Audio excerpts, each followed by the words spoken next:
بسم الله الرحمن الرحيم. الحمد لله نحمده ونستعينه ونستغفره ونؤمن به ونتوكل عليه ونعوذ بالله من شرور أنفسنا ومن سيئات أعمالنا. من يهده الله فلا مضل له ومن يضلله فلا هادي له، ونشهد أن لا إله إلا الله وحده لا شريك له، ونشهد أن سيدنا ونبينا ومولانا محمدا عبده ورسوله صلى الله تعالى عليه وعلى آله وأصحابه وبارك وسلم تسليما كثيرا كثيرا. أما بعد فأعوذ بالله من الشيطان الرجيم. بسم الله الرحمن الرحيم. سبح لله ما في السماوات وما في الأرض وهو العزيز الحكيم. هو الذي أخرج الذين كفروا من أهل الكتاب من ديارهم لأول الحشر ما ظننتم أن يخرجوا وظنوا أنهم مانعتهم حصونهم من الله فأتاهم الله من حيث لم يحتسبوا وقذف في قلوبهم الرعب يخربون بيوتهم بأيديهم وأيدي المؤمنين فاعتبروا يا أولي الأبصار. ولولا أن كتب الله عليهم الجلاء لعذبهم في الدنيا ولهم في الآخرة عذاب النار. ذلك بأنهم شاقوا الله ورسوله ومن يشاق الله فإن الله شديد العقاب. ما قطعتم من لينة أو تركتموها قائمة على أصولها فبإذن الله وليخزي الفاسقين. صدق الله العظيم.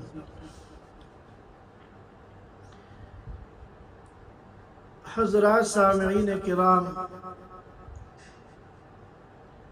میں نے آپ حضرات کے سامنے سورۃ الحشر کی ابتدائی 5 آیتیں تلاوت کی ہیں.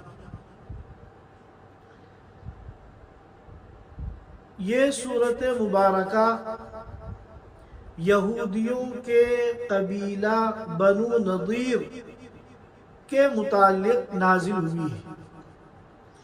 اس سورۃ مبارکہ کے جو مضامین ہیں اور اس سورۃ مبارکہ میں جن واقعات کی طرف اشارہ ہے، ان سب کا تعلق یہودیوں کے ایک مشہور قبیلہ بنو نضیر سے ہے. یہ بات امام المغازی محمد ابن اسحاق نے فرمائی ہے، اور یہی وجہ ہے کہ عبداللہ ابن عباس رضی اللہ تعالی عنہ اس سورت کو سورۃ بنی نضیر کہتے تھے، کیونکہ پوری سورت کا تعلق ایک خاص قبیلہ بنو نضیر سے ہے. اس لیے مفسر قرآن صحابی جلیل عبداللہ ابن عباس رضی اللہ تعالی عنہ اس سورت کو سورہ بنی نضیر کہتے تھے.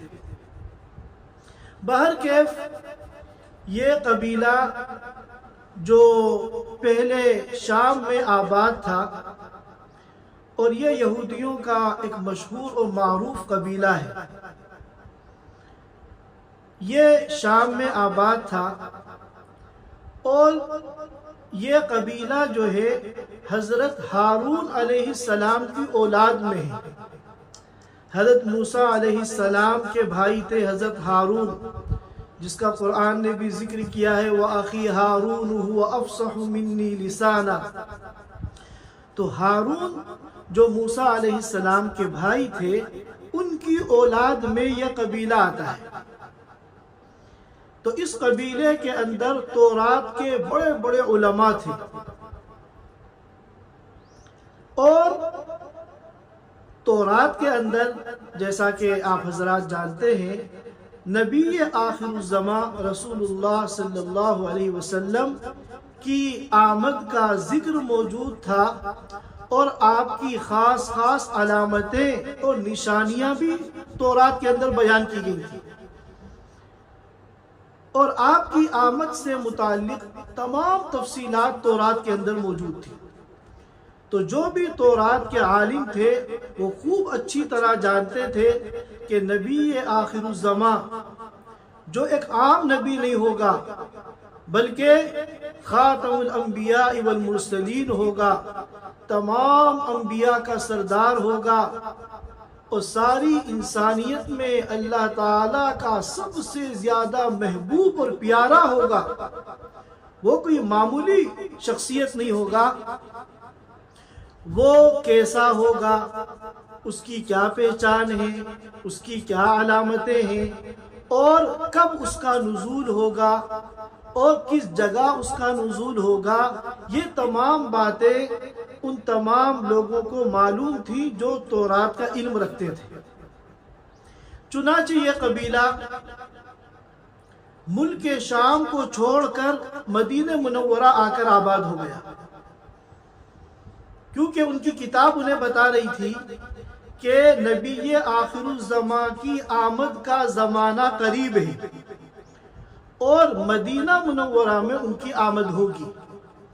تو آخری نبی کی صحبت حاصل کرنے کے لیے اور ان کی معیت حاصل کرنے کے لیے اور دین کے کاموں میں ان کا معاون اور مددگار بننے کے لیے بڑی امیدوں اور تمناؤں سے یہ قبیلہ مدینہ منورہ پہلے سے آ کے آباد ہو گیا۔ لیکن اللہ کا کرنا، جب اللہ کے رسول صلی اللہ علیہ وسلم کی مکہ مکرمہ میں پیدائش ہوئی اور پھر آپ کو نبوت ملی اور آپ نے نبوت کا دعویٰ کیا، تو ان کے سارے خواب چکناچور ہو گئے، کیونکہ ان کو یقین تھا کہ آخری جو نبی آئے گا وہ بنو اسرائیل میں آئے گا، آخری جو نبی آئے گا وہ بنو اسرائیل میں آئے گا۔ آپ حضرات جانتے ہیں حضرت ابراہیم علیہ السلام کے دو بیٹے تھے، ایک تھے اسماعیل اور دوسرے تھے اسحاق۔ اسماعیل علیہ السلام کی اولاد میں تو یہ مشرکین مکہ تھے، اہل عرب جو جزیرۃ العرب کے اندر بسے ہوئے تھے، اور اسحاق علیہ السلام کا دوسرا نام تھا اسرائیل۔ اسحاق علیہ السلام کا دوسرا نام تھا اسرائیل، اور ان کی جو اولاد ہے وہ یہ یہود اور نصارہ ہیں، اسی لیے ان کو بنو اسرائیل کہتے ہیں۔ تو یہودیوں کے اندر یہ یقین تھا کہ آخری جو نبی آئے گا وہ بنو اسرائیل میں آئے گا، کیونکہ انبیاء جو کثیر تعداد میں آئے وہ سب بنو اسرائیل میں آئے۔ موسیٰ علیہ السلام، ہارون علیہ السلام، یہ سب بنو اسرائیل میں تھے۔ لیکن جب آپ کی آمد مکے میں ہوئی، بنو اسماعیل میں، تو ان کے سارے خواب چکناچور ہو گئے۔ شام کو چھوڑ کر مدینے تو آئے تھے آخری نبی سے محبت کرنے کے لیے، ان کی صحبت اٹھانے کے لیے، ان کے معاون بننے کے لیے، لیکن جب ان کو پتہ چلا وہ آخری نبی تو بنو اسماعیل میں ہے، تو یہ بجائے محبت کے اللہ کے رسول صلی اللہ علیہ وسلم کے دشمن بن گئے، اور پھر پوری زندگی وہ زمانہ ہے کہ اس زمانے سے لے کر آج تک یہ اسلام کے، مسلمانوں کے، قرآن کے دشمن بنے ہوئے ہیں اور قیامت تک یہ سلسلہ جاری رہے گا۔ تو جب آپ صلی اللہ علیہ وسلم مدینہ منورہ آئے تو ان لوگوں کو معلوم تھا کہ یہ نبی برحق ہے، کیونکہ جتنی علامتیں آخری نبی کی تورات میں لکھی ہوئی تھی وہ سب 100% اللہ کے رسول صلی اللہ علیہ وسلم میں پائی جاتی تھی۔ تو ان کو پتا تھا یہ آخری نبی ہے، لیکن بغض اور عناد کی وجہ سے وہ آپ کو مانتے نہیں تھے اور آپ کے جان کی دشمن بنے ہوئے تھے۔ لیکن چونکہ یہ سمجھتے تھے کہ یہ آخری نبی ہے، اس کے ساتھ اللہ کی مدد ہے، لہذا وہ مخالفت کرنے میں کھلم کھلا سامنے نہیں آتے تھے۔ یہاں تک کہ جب غزوہ بدر کا واقعہ ہوا اور اللہ تعالیٰ نے مسلمانوں کو حیرت انگیز فتح عطا فرمائی اور مشرکین کو حیرت انگیز شکست سے دوچار کیا، تو بنو نذیر کا یقین اور بڑھ گیا اور انہوں نے یہ سوچا کہ یہ چونکہ ہمارے قبیلے میں نہیں ہے لہذا ہمارے دل میں تو کبھی نہیں اتر پائیں گے، لیکن ان سے پنگا لینا بھی صحیح نہیں ہے، کیونکہ اپنی آنکھوں سے غزوہ بدر میں مشرکین کا حال انہوں نے دیکھا تھا۔ اس وقت تک انہوں نے کوئی سازش مسلمانوں کے خلاف نہیں کی، ڈرتے تھے۔ لیکن جب احد کا واقعہ پیش آیا اور بظاہر ابتدا میں مسلمانوں کو پسپائی ہوئی، شکست ہوئی اور صحابہ کرام کی ایک بڑی تعداد شہید ہوئی، یہاں تک کہ اللہ کے رسول صلی اللہ علیہ وسلم زخمی ہو گئے، تو اب ان کا یقین تھوڑا سا متزلزل ہوا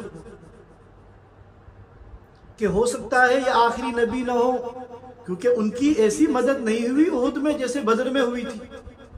تو اب ان کے اندر تھوڑے سے حوصلے پیدا ہوئے اور انہوں نے سازشوں کا جال بچھانا شروع کر دیا۔ چنانچہ ان کا سردار تھا کعب بن اشرف، یہ اپنے 40 لوگوں کو لے کر انتہائی خفیہ طریقے سے مکہ مکرمہ پہنچ گیا کہ کسی کو کان و کان مدینے میں پتہ نہ چلے، اور وہاں مشرکین مکہ کے سردار ابو سفیان کے ساتھ اس نے میٹنگ کی۔ مشرکین مکہ کا حال یہ تھا کہ بدر اور احد کی شکست کی وجہ سے ان کا خون کھولنا تھا، ان کے بڑے بڑے سردار جہنم واصل ہو چکے تھے اور انتقام کی آگ ان کے اندر بھڑک رہی تھی۔ تو کعب ابن اشرف نے سوچا کہ اس چنگاری کو آگ کا شعلہ بنانا چاہیے اور اسلام اور مسلمانوں کو مٹانے کے لیے فائدہ اٹھانا چاہیے۔ چنانچہ اس نے ابو سفیان کے ساتھ میٹنگ کی اور میٹنگ میں یہ طے پایا کہ ہم دونوں آپس میں مل کر محمد الرسول اللہ صلی اللہ علیہ وسلم اور مسلمانوں کے خلاف جنگ کریں گے، یہاں تک کہ ان کو صفحہ ہستی سے مٹا دیں گے۔ اور پھر جب معاہدہ آپس میں طے ہو گیا، ایگریمنٹ ہو گیا، تو اپنے اس عہد کو پکا کرنے کے لیے انہوں نے یہ طے کیا کہ 40 جو کعب بن اشرف کے ساتھ آئے ہیں مدینے سے اور 40 ابو سفیان اپنے لوگ منتخب کریں، یہ دونوں 80 افراد مل کر حرم میں جائیں اور بیت اللہ کا پردہ پکڑ کر عہد کریں کہ ہم دونوں میں سے کوئی بھی دوسرے کا ساتھ نہیں چھوڑے گا، آخری دم تک ہم دونوں کو مل کر اسلام اور مسلمانوں کے خلاف لڑنا ہے، یہاں تک کہ ہمیں کامیابی مل جائے۔ یہ تمام سازش کا جال بن کر اور سارے معاملات آپس میں طے کر کے کعب ابن اشرف خاموشی سے اپنے ان 40 لوگوں کو لے کے مدینہ منورہ آ گیا۔ یہ جو قبیلہ بنو نذیر تھا، یہ مدینہ منورہ سے 2 میل کے فاصلے پر ان کی بستی تھی اور بڑے بڑے ان کے قلعے تھے، بڑے بڑے ان کے باغات تھے، بڑی خوشحال زندگی تھی، فراوانی تھی اور بڑے مضبوط تھے ہر اعتبار سے یہ لوگ۔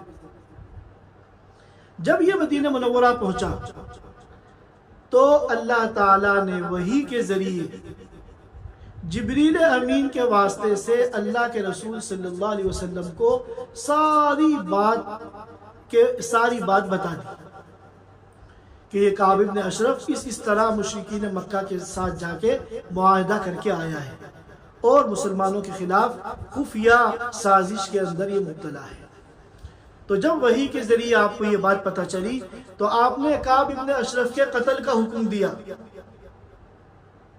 اور کعب بن اشرف کو قتل کرنا آسان کام نہیں تھا،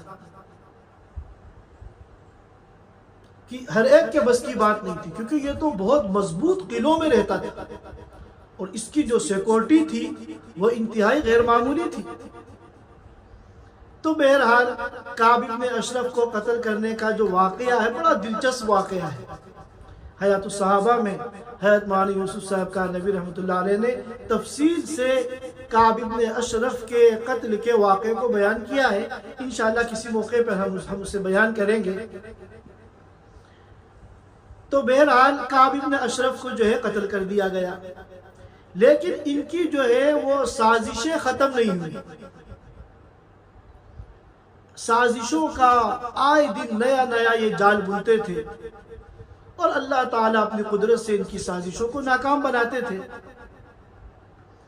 اللہ کے رسول صلی اللہ علیہ وسلم جب مدینہ منورہ آئے تھے تو آپ کی حکمت کا اور مصلحت کا تقاضا یہ ہوا کہ یہ جو یہودی قبائل یہاں پر آباد ہیں ان کے ساتھ صلح کا ایک معاہدہ کر لیں، کیونکہ اگر ہم ہمیشہ حالت جنگ میں رہیں گے تو اسلام کو جو پوری دنیا میں پھیلانا ہے ہم اس کی فکر نہیں کر پائیں گے۔ ہماری ساری فکر، ساری توانائی، سارے ہمارے وسائل سب جنگ میں اور مخالفین کے ساتھ لڑنے میں خرچ ہو جائیں گے۔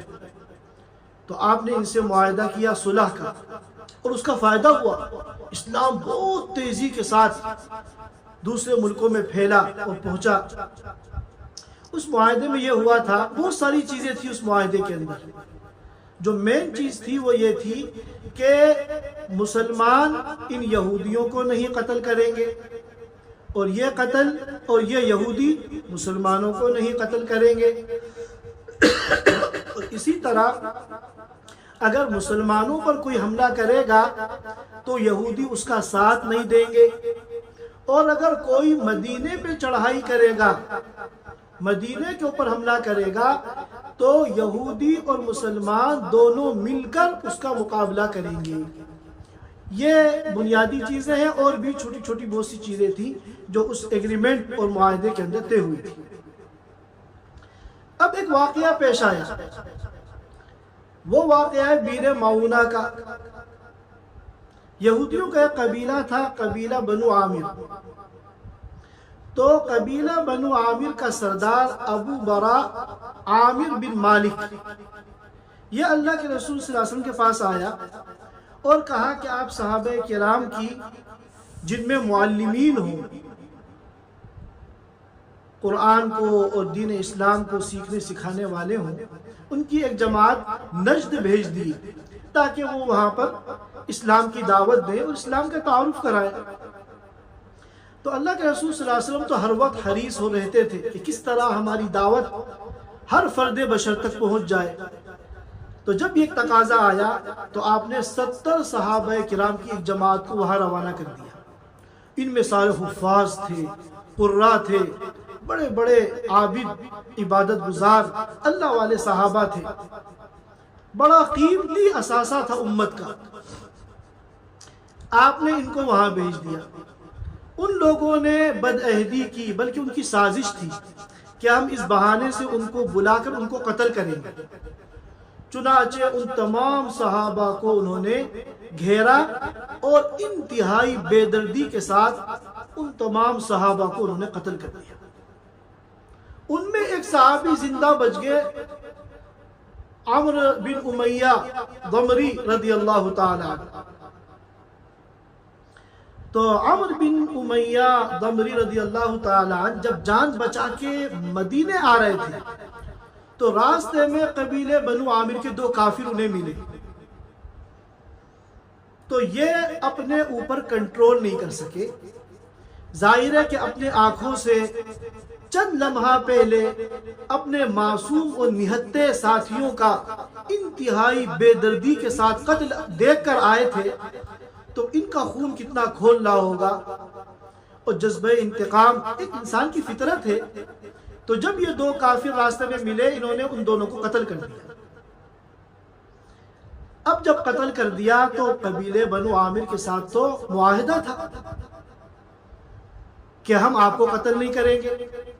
اور وہاں جو صحابہ کو قتل کیا تھا وہ قبیلہ بنو عامر نے نہیں، بلکہ بعض دوسرے قبیلوں نے، جن میں قبیلہ بنو سلیم ہے، ان لوگوں نے سازش کر کے قتل کیا تھا. اب جب ان کا قصور نہیں تھا قبیلہ بنو عامر کا، اور بے قصور ان کے دو شخص مار دیے گئے، تو اب معاہدے کا تقاضا یہ تھا کہ ان کی دیت دی جائے. اور دیت جو ہوتی تھی یعنی اس قتل کا بدلہ، مالی بدلہ، اس کو دیت کہتے ہیں عربی میں، وہ کوئی معمولی نہیں ہوتی تھی، بلکہ 100 اونٹ دیے جاتے تھے.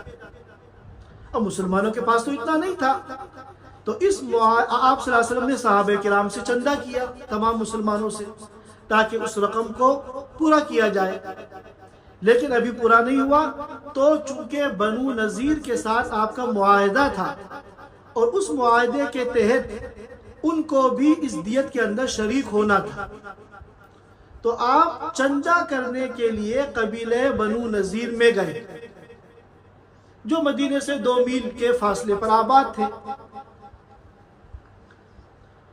اور ان سے یہ کہا کہ ہمارے جو معاہدے ہیں ان کے تحت تمہیں بھی ہمیں اس دیت کو پورا کرنے میں شریک ہونا ہے، لہذا تم لوگ بھی اس کے لیے چندہ دو. جب آپ صلی اللہ علیہ وسلم وہاں پہنچے اور آپ نے ان لوگوں سے یہ بات کی، تو ان لوگوں نے یہ سوچا کہ بہت اچھا موقع ہے ان کو قتل کرنے کا. انہوں نے آپ صلی اللہ علیہ وسلم کو قتل کرنے کا انتہائی خطرناک منصوبہ بنایا، اور آپ صلی اللہ علیہ وسلم کو ایک مکان کی دیوار کے پاس بٹھا دیا، اور یہ کہہ دیا کہ ہم لوگ چندہ کرنے جا رہے ہیں، آپ یہاں تشریف رکھیں، ہم چندہ اکٹھا کر کے لا کے آپ کو دے دیں گے. اور ادھر اندرون خانہ انہوں نے یہ سازش کی کہ اوپر سے اس مکان کی چھت پہ سے ایک بہت بھاری پتھر وہ آپ صلی اللہ علیہ وسلم کے اوپر پھینک دیا جائے گا، چنانچہ آپ اسی وقت جو ہے ختم ہو جائیں گے، اور اگر یہ نبی ختم ہو گئے تو پھر باقی کو قابو میں کرنا ہمارے لیے کوئی مشکل نہیں، گویا کہ ہمارا مسئلہ حل ہو جائے گا. جب انہوں نے یہ سازش کی تو وحی کے ذریعے اللہ کے رسول صلی اللہ علیہ وسلم کو ساری بات بتا دی گئی. آپ فوراً اس جگہ سے اٹھے اور مدینہ منورہ تشریف لے آئے، اور آپ نے وہاں سے پھر بنو نذیر کے پاس پیغام بھیجا کہ تم نے معاہدے کو توڑا ہے، لہذا اب اس کے نتیجے کے ذمہ دار تم لوگ ہو. چنانچہ آپ نے فرمایا کہ تم لوگ سب لوگ مدینے سے نکل جاؤ، سب کو جلا وطن کرنے کا، وطن سے نکالنے کا آپ نے حکم جاری کر دیا، آرڈیننس، اور فرمایا کہ 10 دن کے اندر اندر تم مدینہ خالی کر دو. چنانچہ ان لوگوں کے اندر کھلبلی مچ گئی. بہت سے منافقین نے ان سے یہ کہا کہ کوئی ضرورت نہیں ہے تمہیں مدینہ خالی کرنے کی، اپنے قلعوں کو چھوڑنے کی کوئی ضرورت نہیں ہے، ہم موجود ہیں، ہم مل کے تمہارا ساتھ دیں گے اور کوئی تمہارا بال بیکا نہیں کر پائے گا. چنانچہ یہ بنو نذیر ان کی باتوں میں آ گیا، اور انہوں نے اندر اپنے قلعوں کے اندر داخل ہو کر اپنے قلعوں کے دروازے بند کر لیے، اور ان کو پورا یقین تھا کہ اتنے مضبوط قلعے ہیں، کوئی ہمارا نقصان نہیں پہنچا پائے گا. اللہ کے رسول صلی اللہ علیہ وسلم صحابہ کرام کے ساتھ وہاں پہنچے ان کو نکالنے کے لیے، تو قلعے کے دروازے بند ہیں. تو صحابہ کرام نے، بعض نے کچھ کھجور کے درختوں کو جلایا جو باہر ان کے باغات تھے، کھجور کے درخت لگے ہوئے تھے قلعے کے باہر، ان کو جلایا، اور کچھ درختوں کو کاٹا تاکہ خوف اور دہشت ان کے اوپر پیدا ہو اور پھر وہ نکلنے کا فیصلہ کریں۔ چنانچہ جب انہوں نے دیکھا کہ یہ تو پرعزم ہے اور خوف اور دہشت اللہ نے ان کے دلوں کے اندر بٹھا دی مسلمانوں کو، تو انہوں نے قلعے کے دروازے کھول دیے اور ہتھیار ڈال دیے اور کہا کہ ٹھیک ہے، ہم یہاں سے مدینہ چھوڑ کر یہاں سے جا رہے ہیں۔ چنانچہ اللہ کے رسول صلی اللہ علیہ وسلم نے اس موقع پر بھی، جہاں ان کی سازشیں، ان کی عہد شکنی اور ان کی غداری اور ان کے جرائم انتہا کو پہنچے ہوئے تھے، آپ نے کہا کہ ایک اونٹ، ہر ایک کے اونٹ پہ جتنا سامان آ سکے وہ لے کے جا سکتا ہے، لیکن یہ سارے قلعے خالی کر دو اور مدینے سے دور نکل جاؤ۔ چنانچہ جب یہ اعلان ہوا کہ جتنا سامان اپنے اونٹ پہ رکھ کے لے جا سکتے ہو، اجازت ہے، تو انہوں نے اپنے گھر کے دروازے اور چھت کی جو کڑیاں ہوتی ہیں، لکڑیاں، آج کل تو لینٹر پڑتا ہے، پہلے لکڑیوں کی کڑیاں لگتی تھی، اس کے اوپر چھت پڑتی تھی، وہ بھی انہوں نے توڑ توڑ کے اپنے ساتھ لے جانے کی کوشش کی۔ جب قلعے کے باہر کھجور کے درختوں کو جلایا جا رہا تھا یا کاٹا جا رہا تھا، تو اس وقت بھی صحابہ کے دو گروپ ہو گئے، بعض جلا رہے تھے، درخت کو کاٹ رہے تھے تاکہ ان میں خوف اور دہشت پیدا ہو، اور بعض نے منع کیا اور اس کی مخالفت کی، کہا کہ نہیں، ہمیں یقین ہے کہ یہ سب کچھ ہمارا ہوگا، فتح ہمارا نصیب ہے، اللہ کا وعدہ ہے ہمارے ساتھ، لہذا کل یہی درخت ہمارے کام آئیں گے، تو ان درختوں کو اس وقت جلانا یا کاٹنا یہ ہمارا اپنا مالی نقصان ہے، لہذا انہوں نے اس میں حصہ نہیں لیا۔ اور اسی طرح جب بنو نذیر گھروں سے نکل کے جانے لگے تو گھروں کے دروازے اور گھروں میں استعمال ہونے والی لکڑیاں اور چھت کی جو کڑیاں ہوتی ہیں وہ بھی توڑ توڑ کے لے جانے لگے، تو ان میں بھی بعض صحابہ کرام ان کے ساتھ شریک ہو گئے، وہ بھی جو ہے کڑیاں نکالنے میں، دروازوں کو توڑنے میں ان کی مدد کرنے لگے۔ بعض نے اس میں حصہ نہیں لیا کہ نہیں، ہم کیوں ان گھروں کو خراب کریں، کل ہی ہمارے کام آئیں گے۔ تو بہرحال یہ لوگ پھر وہاں سے نکل کر دوبارہ ملک شام چلے گئے۔ یہ واقعہ ہے جو ان آیات مبارکہ میں بیان کیا گیا ہے۔ ہمیں ان آیات کا ترجمہ کر لینا چاہیے، اور جو کچھ باتیں تفسیری مضامین کے لائن کی ہیں وہ انشاءاللہ ہم ترجمے کے دوران بیان کریں گے۔ یہاں رک کر ایک بات یہ سمجھنی چاہیے کہ اللہ تعالیٰ کا عجیب و غریب نظام ہے کہ جب اللہ کے رسول صلی اللہ علیہ وسلم چندہ کرنے کے لیے گئے تھے اور انہوں نے یہ پلان بنایا تھا کہ اوپر سے آپ کے سر مبارک پر ایک بھاری پتھر پھینکا جائے گا، تو بھاری پتھر اللہ کے رسول صلی اللہ علیہ وسلم کے اوپر پھینکنے کا جو ٹاسک دیا گیا تھا، جو کام دیا گیا تھا، وہ عمر بن حجاج کو دیا گیا تھا۔ اس شخص کا نام عمر بن حجاج ہے۔ تو سارے بنو نذیر جلا وطن ہوئے، مدینے سے ان کو نکالا گیا اور ملک شام منتقل ہوئے، لیکن یہی عمر بن جحاش اور ان کا چچا یامین بن عمرو، یہ دونوں ایسے تھے جنہوں نے اسلام قبول کر لیا اور اسلام کے آغوش میں آنے کے بعد یہ مأمون اور محفوظ ہو گئے۔ سب سے بڑا جرم جس کے ذمے طے ہوا تھا، اللہ نے اسی کو ہدایت دی۔ تو اللہ جس کو چاہتا ہے ہدایت دیتا ہے اور جس کو چاہتا ہے گمراہ کر دیتا ہے، لہذا ہمیشہ اللہ تعالیٰ سے عافیت مانگنی چاہیے اور اللہ تعالیٰ سے ہدایت مانگنی چاہیے۔ کوئی بھی چیز، کوئی بھی عمل، کوئی بھی جرم، کوئی بھی گناہ اگر ہم سچے دل سے اللہ سے ہدایت مانگیں گے تو ہماری ہدایت میں رکاوٹ نہیں بن سکتا۔ شیطان مایوس کر دیتا ہے، ارے تم نے تو پوری زندگی اتنے گناہ کیے ہیں، اب کہاں تم سیدھے راستے پہ آ سکتے ہو، تم تو بہت دور چلے گئے، اب تمہاری واپسی ممکن نہیں۔ تو جواب یہ ہے کہ ہر وقت ہر ایک کی واپسی ممکن ہے، پلٹ جاؤ اللہ کی طرف، توبو الی اللہ، انیبو الی اللہ، اللہ کی طرف جب بھی پلٹو گے اللہ تعالیٰ کے دروازے کھلے ہوئے۔ ترجمہ کر لیتے ہیں۔ اللہ تعالیٰ فرماتے ہیں سبح للہ ما فی السماوات وما فی الارض وہو العزیز الحکیم۔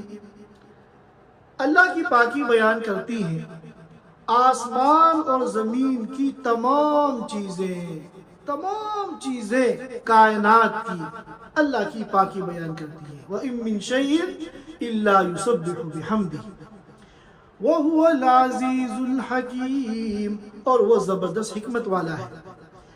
هُوَ الَّذِي أَخْرَجَ الَّذِينَ كَفَرُوا مِنْ أَهْلِ الْكِتَابِ مِنْ دِيَارِهِمْ لِأَوَّلِ الْحَشْرِ، وہی وہ ذات ہے جس نے منکرین کو یعنی اہل کتاب کو یعنی یہودیوں کے قبیلہ بنو نذیر کو ان کے گھروں سے نکالا پہلی مرتبہ اکٹھا کر کے۔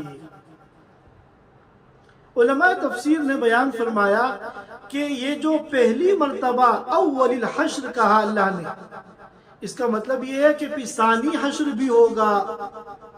چنانچہ ثانی حشر بھی لوگوں نے اپنی آنکھوں سے دیکھا جب حضرت عمر رضی اللہ تعالیٰ عنہ کے دور خلافت میں خیبر سے بلکہ تمام جزیرۃ العرب سے یہودیوں کو نکالا گیا۔ مفسرین کرام نے فرمایا وہ ثانی حشر تھا، پہلی مرتبہ جو یہودی کو نکالا گیا ان کے قبیلے سے، تو اس کو قرآن نے کہا لِأَوَّلِ الْحَشْرِ کہ پہلی مرتبہ ان کو اکٹھا کر کے نکالا گیا۔ تو اس کا مطلب یہ ہے کہ یہ پہلی مرتبہ ہے تو یقیناً دوسری مرتبہ بھی یہ واقعہ پیش آئے گا۔ چنانچہ دوسری مرتبہ بھی یہ واقعہ پیش آیا جب عمر بن خطاب رضی اللہ تعالیٰ عنہ نے ان تمام یہودیوں کو کان پکڑ کر پورے جزیرۃ العرب سے نکال دیا۔ مَا ظَنَنْتُمْ أَن يَخْرُجُوا، تمہارا تو خیال ہی نہیں تھا کہ یہ لوگ نکلیں گے، تصور بھی نہیں تھا کہ اتنے مضبوط قلعوں میں رہنے والوں کو کوئی نکال سکتا ہے۔ وَظَنُّوا أَنَّهُمْ مَانِعَتُهُمْ حُصُونُهُمْ مِنَ اللَّهِ، اور وہ بنو نذیر بھی یہی سمجھتے تھے کہ ان کے جو قلعے ہیں وہ اللہ سے ان کو بچا لیں گے، وہ بھی بڑے بے فکر تھے۔ فَأَتَاهُمُ اللَّهُ مِنْ حَيْثُ لَمْ يَحْتَسِبُوا، لیکن اللہ ان تک پہنچا، یعنی اللہ کا عذاب، اللہ کی پکڑ اور اللہ کا حکم ان تک پہنچ گیا من حیث لم یحتسبوا، ایسے راستے سے جس کا وہ تصور بھی نہیں کر سکتے تھے۔ وَقَذَفَ فِي قُلُوبِهِمُ الرُّعْبَ، اور اللہ نے ان کے دلوں میں رعب پیدا کر دیا، خوف اور دہشت ان کے دلوں میں اللہ نے پیدا کر دیا۔ یہی وجہ ہے کہ قتال کی نوبت نہیں آئی تھی، چند درخت جلائے گئے تھے، اسی کا دھواں جب انہوں نے دیکھا تو ان کے دلوں میں خوف پیدا ہو گیا۔ یخربون بیوتہم بأیدیہم وأیدی المؤمنین، وہ بگاڑتے تھے، خراب کرتے تھے اپنے گھروں کو، اپنے بھی ہاتھوں سے اور ایمان والوں کے ہاتھوں سے۔ ظاہر ہے کہ جب آپ کیا کہتے ہیں شاندار بنے ہوئے گھر میں سے دروازے توڑیں گے، چھت کی کڑیاں نکالیں گے تو گھر تو خراب ہوگا۔ یخربون بیوتہم، اور خود بھی یہ کر رہے تھے اور بہت سے مسلمان بھی ان کا ساتھ دے رہے تھے ان کو رسوا کرنے کے لیے، کیونکہ جس گھر کو انہوں نے ارمانوں سے بنایا ہو، خون پسینہ لگا کے بنایا ہو، جب اس کی تخریب کاری میں آپ ان کا ساتھ دیں گے تو ان کا دل اور زیادہ جلے گا۔ تو اس کو قرآن نے بیان کیا، پھر فرمایا فَاعْتَبِرُوا يَا أُولِي الْأَبْصَارِ، لہذا اے عقل مندوں، اے بصیرت رکھنے والوں، اے اہل خرد، سبق حاصل کرو۔ یہ مت سمجھو کہ اللہ اور اس کے رسول کی مخالفت کرو گے تو دنیا میں بچ جاؤ گے، ہاں آخرت میں جو ہوگا دیکھا جائے گا۔ نہیں، دنیا میں بھی تمہاری پکڑ ہوگی، جیسا کہ بنو نذیر کو ان کے مضبوط قلعوں سے نکال کے مدینے سے باہر کر دیا گیا۔ اور پھر فرمایا اللہ تعالیٰ نے وَلَوْلَا أَن كَتَبَ اللَّهُ عَلَيْهِمُ الْجَلَاءَ لَعَذَّبَهُمْ فِي الدُّنْيَا، اگر اللہ تعالیٰ نے قبیلہ بنو نذیر کے بارے میں جلا وطنی کا فیصلہ نہ کیا ہوتا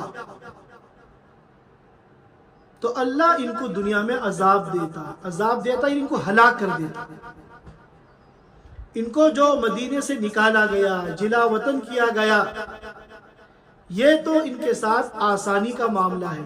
اگر یہ فیصلہ نہ ہوتا تو اللہ ان کو دنیا ہی میں ہلاک کر دیتا، لیکن دنیا کی ہلاکت سے تو یہ بچ گئے، جلا وطنی کی رسوائی صرف ملی، لیکن آخرت میں نہیں بچیں گے۔ وَلَهُمْ فِي الْآخِرَةِ عَذَابُ النَّارِ، اور آخرت میں ان کے لیے آگ کا عذاب ہے۔ علماء نے فرمایا کہ ان کے دو جرم تھے، ایک تو یہ تھا کہ یہ ایمان نہیں لائے، اس جرم کی سزا تو آخرت میں ملے گی، جہنم میں جائیں گے، اور دوسرا ان کا جرم تھا کہ انہوں نے غداری کی اور عہد کو توڑا، معاہدے کی خلاف ورزی کی۔ اس جرم کی جو ان کو سزا ملی وہ دنیا میں کہ ان کو مدینے سے جلا وطن کر دیا گیا۔ اس کے بعد فرماتے ہیں ذَلِكَ بِأَنَّهُمْ شَاقُّوا اللَّهَ وَرَسُولَهُ، یہ سب کچھ ان کے لیے، ان کے ساتھ جو دنیا میں ہوا ہے وہ بھی اور جو آخرت میں ہوگا وہ بھی، یہ سب ان کے ساتھ جو ہوا ہے اور ہوگا اس وجہ سے کہ انہوں نے اللہ اور اس کے رسول کی مخالفت کی۔ وَمَن يُشَاقِ اللَّهَ فَإِنَّ اللَّهَ شَدِيدُ الْعِقَابِ، اور جو بھی اللہ کی مخالفت کرے گا اس کے لیے سخت ترین سزا ہے۔ اللہ تعالیٰ اس کو سخت سزا دینے والے ہیں۔ پھر صحابہ کرام، بعض صحابہ کرام غمگین تھے کہ ہم نے جذبات میں آ کر جو درختوں کو کاٹا ہے، جلایا ہے، کہیں ایسا تو نہیں کہ اس پر اللہ ہم سے ناراض ہو جائے، ہماری پکڑ ہو جائے۔ تو ان کے ذہنوں کو صاف کر دیا۔ ما قطعتم من لینا، لینا کہتے ہیں کھجور کا درخت، کھجور کا درخت، جو بھی تم نے کھجور کے درخت کاٹے، او ترکتموها قائمة على اصولها، یا جو درخت تم نے اپنی جڑوں پر کھڑے چھوڑ دیے، نہیں کاٹے، فبإذن اللہ، یہ دونوں کام اللہ کی اجازت سے ہوئے۔ درخت کو کاٹنا اس میں بھی اللہ کی اجازت شامل حال ہے، اور درخت کو نہ کاٹنا اس میں بھی اللہ کی اجازت شامل حال ہے۔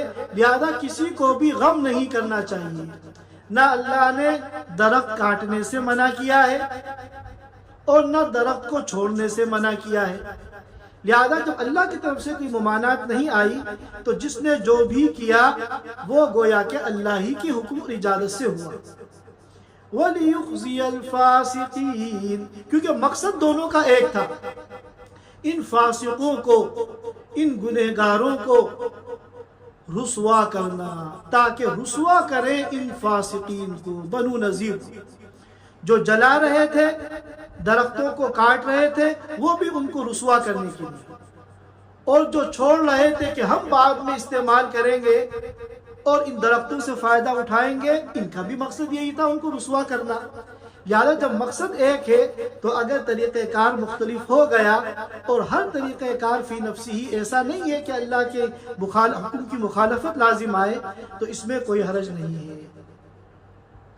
یہ 5 آیات مبارکہ ہیں جن میں ایک مشہور واقعہ بیان کیا گیا ہے۔ آج کے درس میں ہم انہی آیات پر اور ان کی تفسیر پر اکتفا کرتے ہیں۔ انشاءاللہ آیت نمبر 6 سے اگلی مجلس میں انشاءاللہ ہم اس صورت مبارکہ کی گفتگو کریں گے۔ اللہ تعالی ہم سب کو قرآن کو سیکھنے کی اور سمجھنے کی، اور قرآن کے مضامین کا جو نور ہے اور جو روحانیت ہے، اللہ تعالیٰ ان سب کو ہمارے قلوب کے اندر جمع کرنے کی سعادت اور توفیق عطا فرمائے۔ وآخر دعوانا الحمدللہ رب العالمین۔ Thanks for watching. Don't forget to like, comment, share and subscribe to Al Wahid channel.